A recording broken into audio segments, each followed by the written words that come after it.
بسم اللہ الرحمن الرحیم، اللہ کے نام سے جو رحمان اور رحیم ہے۔ فما لکم فی المنافقین فئتین واللہ ارکسہم بما کسبوا اتریدون ان تہدوا من اضل اللہ ومن يضلل الله فلن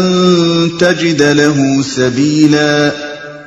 پھر یہ تمہیں کیا ہو گیا ہے کہ منافقین کے بارے میں تمہارے درمیان دو رائے پائی جاتی ہیں،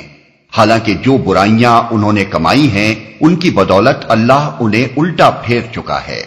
کیا تم چاہتے ہو کہ جسے اللہ نے ہدایت نہیں بخشی اسے تم ہدایت بخش دو،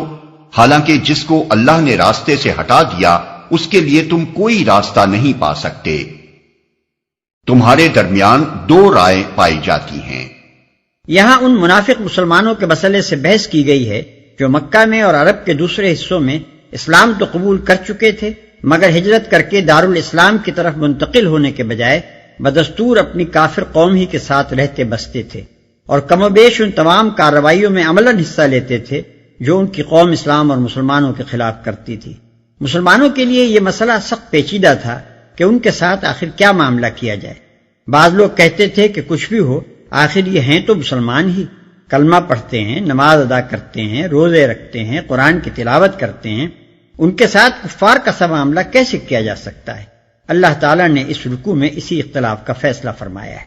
اس موقع پر ایک بات کو واضح طور پر سمجھ لینا ضروری ہے، ورنہ اندیشہ ہے کہ نہ صرف اس مقام کو بلکہ قرآن مجید کے ان تمام مقامات کو سمجھنے میں آدمی ٹھوکر کھائے گا جہاں ہجرت نہ کرنے والے مسلمانوں کو منافقین میں شمار کیا گیا ہے۔ حقیقت یہ ہے کہ جب نبی صلی اللہ علیہ وسلم نے مدینہ طیبہ کی طرف ہجرت فرمائی اور ایک چھوٹا سا خطہ عرب کی سرزمین میں ایسا بہم پہنچ گیا جہاں ایک مومن کے لیے اپنے دین و ایمان کے تقاضوں کو پورا کرنا ممکن تھا، تو عام حکم دے دیا گیا کہ جہاں جہاں جس علاقے اور جس قبیلے میں اہل ایمان کفار سے دبے ہوئے ہیں اور اسلامی زندگی بسر کرنے کی آزادی نہیں رکھتے، وہاں سے وہ ہجرت کریں اور مدینے کے دارالاسلام میں آ جائیں۔ اس وقت جو لوگ ہجرت کی قدرت رکھتے تھے اور پھر صرف اس لیے اٹھ کر نہ آئے کہ انہیں اپنے گھر بار، اعزاء و اقربا اور اپنے مفادات اسلام کے بنسبت عزیز تر تھے، وہ سب منافق قرار دیے گئے، اور جو لوگ حقیقت میں بالکل مجبور تھے ان کو مستضعفین میں شمار کیا گیا،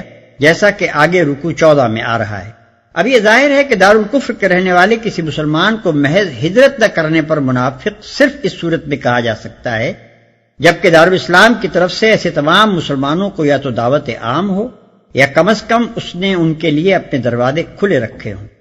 اس صورت میں بلا شبہ وہ سب مسلمان منافق قرار پائیں گے جو دارالکفر کو دارالاسلام بنانے کی کوئی سعی بھی نہ کر رہے ہوں اور استطاعت کے باوجود ہجرت بھی نہ کریں۔ لیکن اگر دارالاسلام کی طرف سے نہ تو دعوت ہی ہو اور نہ اس نے اپنے دروازے ہی مہاجرین کے لیے کھلے رکھے ہوں،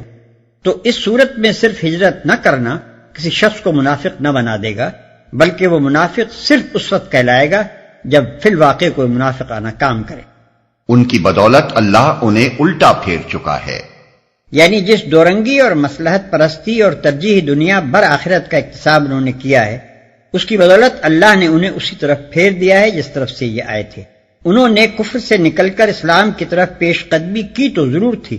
مگر سرحد میں آنے اور ٹھہرنے کے لیے یکسو ہو جانے کی ضرورت تھی، ہر اس مفاد کو قربان کر دینے کی ضرورت تھی جو اسلام و ایمان کے مفاد سے ٹکراتا ہو، اور آخرت پر ایسے یقین کی ضرورت تھی جس کی بنا پر آدمی اطمینان کے ساتھ اپنی دنیا کو قربان کر سکتا ہو۔ یہ ان کو گوارا نہ ہوا، اس لیے جدھر سے آئے تھے الٹے پاؤں ادھر ہی واپس چلے گئے۔ اب ان کے معاملے میں اختلاف کا کون سا موقع باقی؟ وَدُّوا لَوْ تَكْفُرُونَ كَمَا كَفَرُوا فَتَكُونُونَ سَوَاءً فَلَا تَتَّخِذُوا مِنْهُمْ أَوْلِيَاءَ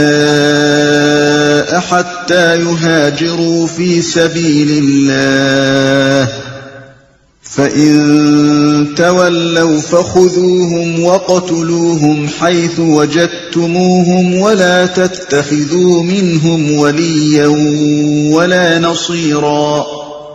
وہ تو یہ چاہتے ہیں کہ جس طرح وہ خود کافر ہیں اسی طرح تم بھی کافر ہو جاؤ تاکہ تم اور وہ سب یکساں ہو جائیں۔ لہذا ان میں سے کسی کو اپنا دوست نہ بناؤ جب تک کہ وہ اللہ کی راہ میں ہجرت کر کے نہ آ جائیں، اور اگر وہ ہجرت سے باز رہیں تو جہاں پاؤ انہیں پکڑو اور قتل کرو، اور ان میں سے کسی کو اپنا دوست اور مددگار نہ بناؤ۔ اور اگر وہ ہجرت سے باز رہیں تو جہاں پاؤ انہیں پکڑو اور قتل کرو۔ یہ حکم ان منافق مسلمانوں کا ہے جو برسر جنگ کافر قوم سے تعلق رکھتے ہوں اور اسلامی حکومت کے خلاف معاندانہ کارروائیوں میں عملاً حصہ لیں۔ إلا الذين يصلون إلى قوم بينكم وبينهم ميثاق أو جاءوكم حصرت صدورهم أن يقاتلوكم أو يقاتلوا قومهم ولو شاء الله لسلطهم عليكم فلقاتلوكم فإن اعتزلوكم فلم يقاتلوكم وألقوا إليكم السلم فما جعل الله لكم عليهم سبيلا۔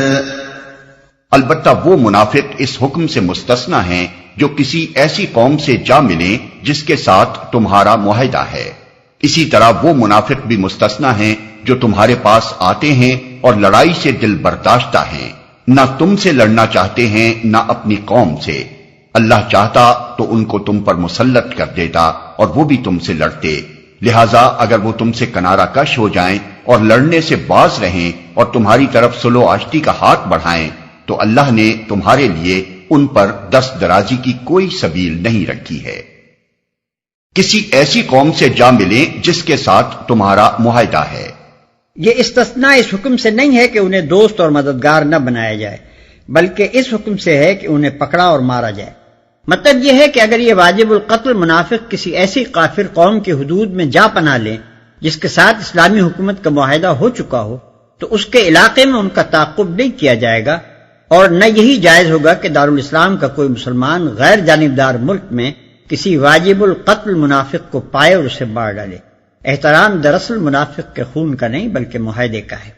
ستجدون آخرين يريدون أن يأمنوكم ويأمنوا قومهم كلما ردوا إلى الفتنة أركسوا فيها فإن لم يعتزلوكم ويلقوا إليكم السلم ويكفوا أيديهم فخذوهم وقتلوهم حيث ثقفتموهم وأولئكم جعلنا لكم عليهم سلطانا مبينا۔ ایک اور قسم کے منافق تمہیں ایسے ملیں گے جو چاہتے ہیں کہ تم سے بھی امن میں رہیں اور اپنی قوم سے بھی، مگر جب کبھی فتنے کا موقع پائیں گے اس میں کود پڑیں گے۔ ایسے لوگ اگر تمہارے مقابلے سے باز نہ رہیں اور صلح و سلامتی تمہارے آگے پیش نہ کریں اور اپنے ہاتھ نہ روکیں تو جہاں وہ ملیں انہیں پکڑو اور مارو، ان پر ہاتھ اٹھانے کے لیے ہم نے تمہیں کھلی حجت دے دی ہے۔